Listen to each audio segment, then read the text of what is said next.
بسم اللہ الرحمن الرحیم۔ آج کی بات کیوں؟ یہ ایک ایسا لفظ ہے جو ہم اپنی روزمرہ زندگی میں بہت جگہ پہ ادا کرتے ہیں۔ لوگوں کے ساتھ بھی ہم نے اس لفظ کو بہت جگہ پہ ادا کیا ہے، اور اس کے علاوہ اللہ تعالیٰ کے ساتھ بھی ہم کسی نہ کسی مقام پر اس لفظ کو بولتے ہیں۔ یا اللہ میں ہی کیوں؟ یا اللہ میرے ساتھ ہی ایسا کیوں؟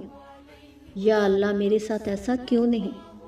یا پھر یا اللہ میرے ساتھ ایسا کیوں؟ کیونکہ ہم اللہ تعالیٰ کی قدرت پر یقین نہیں رکھتے۔ ہم نے کبھی بھی اللہ تعالیٰ کے فیصلوں پر یا اللہ تعالیٰ کی ٹائمنگ پر بھروسہ نہیں رکھا۔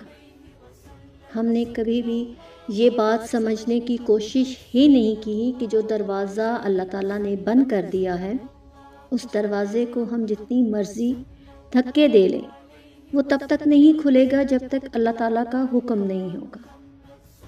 اس طرح جو دروازہ اللہ تعالیٰ ہمارے لیے کھولتے ہیں، اسے ہم جتنا مرضی بند کرنے کی کوشش کر لیں، وہ تب تک بند نہیں ہوتا جب تک اللہ نہیں چاہتا۔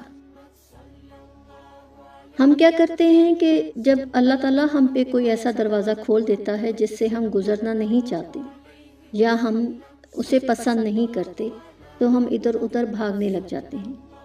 ہم یہ کوشش کرنے لگ جاتے ہیں کہ کسی طرح ہمارے سامنے سے وہ دروازہ ہٹ جائے، اور ہم حقیقت کو تسلیم کرنا نہیں چاہتے۔ ہمیں ایسا لگتا ہے کہ جیسے ہم کبوتر کی طرح آنکھیں بند کر لیں گے تو وہ کھلا ہوا دروازہ بند ہو جائے گا، جبکہ ایسا نہیں ہوتا۔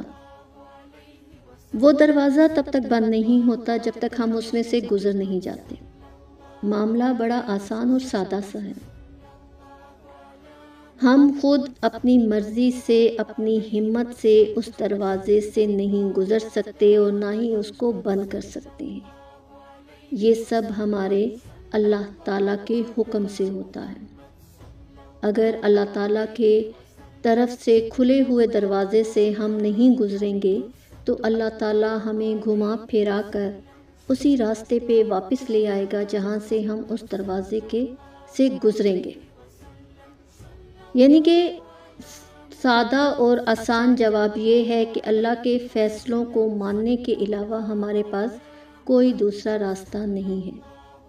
اسی طرح جو دروازہ اللہ تعالیٰ ہم پہ بند کر دیتا ہے، ہم اس کو جتنی مرضی توڑنے کی کوشش کریں، جتنی مرضی زبردستی دھکوں سے اس کو کھولنے کی کوشش کریں، آپ اس کے سامنے، اپنے اللہ کے سامنے بیٹھ کر گڑ گڑائیں گے، روئیں گے، تب بھی نہیں کھلے گا، کیونکہ اللہ نہیں چاہتا۔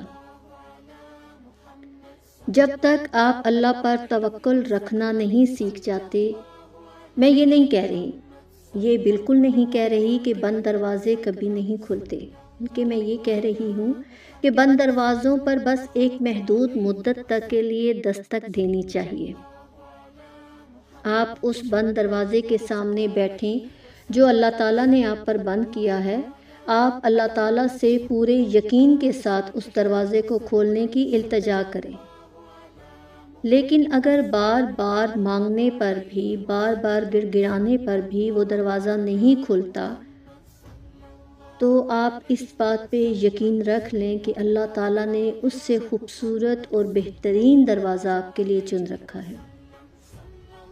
آپ کو بس اس بند دروازے کے سامنے سے اٹھ کر دوسری طرف چلے جانا ہے جہاں اللہ تعالیٰ آپ کو لے کے جانا چاہتا ہے۔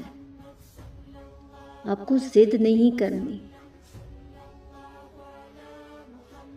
ہم اپنی ساری زندگی اس دروازے کے سامنے بیٹھ کے خراب نہیں کر سکتے۔ جب ہم کو اللہ تعالیٰ پر توکل رکھنے کا کہا جاتا ہے تو اس کا مطلب یہ نہیں ہوتا کہ آپ سے یہ کہا جا رہا ہے کہ دعاؤں میں کوئی طاقت نہیں ہے، آپ دعا کرنا چھوڑ دیں۔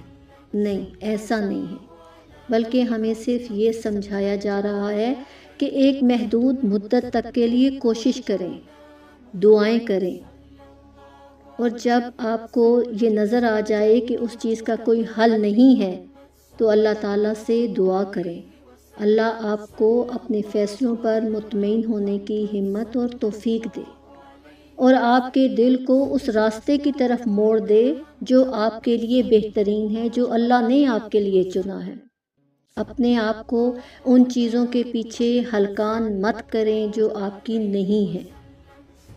اللہ تعالیٰ کے فیصلوں کو، اللہ تعالیٰ کے کاموں کو سمجھنے کی کوشش کریں، صبر کرنے کی کوشش کریں، یقین رکھنے کی کوشش کریں۔ اللہ تعالیٰ ہمارے لیے جو کرتے ہیں وہ بہتر ہوتا ہے، بلکہ بہترین ہوتا ہے۔ جزاک اللہ خیر۔ السلام علیکم۔